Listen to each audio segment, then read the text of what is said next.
When the judge requested evidence, I played a recording that made her lawyer immediately quit. That night, I was unable to sleep. I kept replaying her words in my mind. What did she have figured out? What wouldn't be much longer? I knew I had to discover the truth. I understand some might think this makes me a terrible person, but when she was in the shower, I installed a voice recording application on her phone. I had learned the passcode by observing her as she typed it when she thought I wasn't looking. I felt disgusted with myself for doing it, but I felt I had no choice. For 3 weeks, I found nothing concrete. There were just normal work calls, conversations with her sister, and calls to the dentist. I was on the verge of deleting the app, almost convincing myself that I was simply being paranoid. Then I heard the conversation that changed everything. It was a Saturday morning. She had told me she was going out to run errands, but I could hear her in the car, speaking with someone she called Lind. I had never heard her mention anyone named Lind before. What I heard next still sends chills down my spine. She wasn't just having an affair. She was meticulously planning to divorce me, but not in any way I could have imagined. She had been documenting fake incidents of domestic violence, taking pictures of bruises she had inflicted on herself, and creating a paper trail of fabricated police calls that she planned to file. But here's the part that made me physically ill. She intended to claim I had been emotionally and financially abusive. She had been slowly transferring money from our joint account into a separate one I didn't know about. She had this entire elaborate plan to seize everything in the divorce and potentially have me arrested for abuse that had never occurred. Lind wasn't just her boyfriend. He was her divorce lawyer. They had been planning this for months. I sat in my car outside the grocery store, listening to my wife and her lover plot to destroy my life, and I realized I was married to a complete stranger. This woman I had shared a bed with for 8 years had been methodically planning to ruin me. The worst part was when I heard her laugh after Lind asked if she felt bad about it. She said, "He's so stupid. He'll never see it coming. By the time I'm done with him, he'll be lucky if he can afford a studio apartment." I saved every recording. 2 days later, Nora sat me down for the talk. She was crying, telling me how unhappy she had been, how she thought we should separate. She was so convincing. If I hadn't heard those recordings, I might have believed she was just a woman who had fallen out of love. But I knew better. She moved out the next week, and exactly 14 days later, I was served with divorce papers. The allegations were brutal: emotional abuse, financial control, and threatening behavior. She was asking for alimony, half of everything we owned, and a restraining order. My lawyer looked at the papers and shook his head. He said it was going to be expensive and messy, that these kinds of cases often came down to he said, she said, and that the courts usually sided with the woman.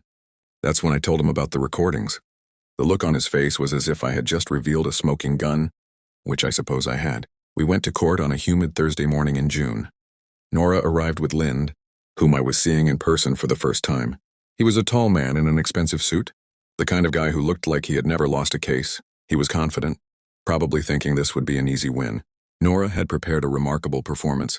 She took the stand and tearfully testified about years of psychological abuse. She cried at all the right moments, speaking about how terrified she had been and how trapped and isolated she had felt. She was good, really good. Her lawyer, Lind, was presenting bank statements showing how I had supposedly controlled the finances, photos of bruises on her arms, and a timeline of incidents that painted me as a monster. The judge was listening intently, taking notes, and my heart was sinking. Even knowing the truth, Nora was so convincing that I almost believed her myself. Then it was my turn. My lawyer stood up and said, "Your Honor, we would like to present evidence that shows the plaintiff's testimony is not only false, but part of an elaborate fraud." Lind immediately objected, claiming we were grasping at straws and attempting to blame the victim, but the judge allowed it. My lawyer began by playing the first recording. It was Nora talking to Lind about moving money out of our accounts.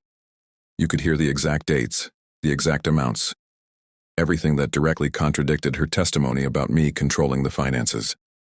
Lind's face went pale, but he remained composed and professional. Then my lawyer played the second recording, the one where Nora was laughing about how stupid I was, how she was going to take everything. I watched Lind's expression change. He leaned over to whisper something to Nora, but she was staring straight ahead, completely frozen. But it was the third recording that completely blew the case wide open. It was Nora talking to Lind about the bruises, about how she had been giving them to herself and documenting them. She talked about how she had researched domestic violence shelters to make her story more believable, and how she had practiced crying in the mirror. The courtroom was dead silent except for the sound of my wife's voice meticulously planning my destruction. When the recording ended, Lynn stood up and said, "I need to withdraw from this case immediately," then walked out of the courtroom without a single look back. The judge called a recess. When we came back, Nora was sitting alone at her table, without a lawyer, looking like she had seen a ghost. The judge asked if she wanted to revise her testimony, giving her one chance to tell the truth. Nora just sat there, staring at her hands. In the end, she got nothing. No alimony, no settlement, nothing. The judge was so disgusted by what she had heard that she ordered Nora to pay all of my legal fees. There was even talk of perjury charges, though those never materialized. I found out later that Lind had been suspended from practicing law for 6 months for his role in the scheme. Apparently, this wasn't his first time helping a client fabricate evidence. The divorce was finalized 3 months later. I kept the house, the cars, everything. Nora moved in with her sister Abigail in another state. I haven't seen her since, but here's the thing that haunts me. If I hadn't found out when I did, if I hadn't recorded those conversations, she would have won. I would have lost everything, and probably ended up with a criminal record for abuse I never committed, never. How many other men has this happened to? How many didn't have the evidence to prove their innocence? I don't share this story for sympathy. I share it because I learned something important. Sometimes the person sleeping next to you is your worst enemy, and you never know it until it's almost too late. Trust your instincts. If something feels wrong, it probably is. If this story resonated with you, please subscribe and share it with someone who might need to hear it. Leave a comment and let me know your thoughts. Your support means everything to creators like me who are just trying to share real stories about real people. Thanks for listening.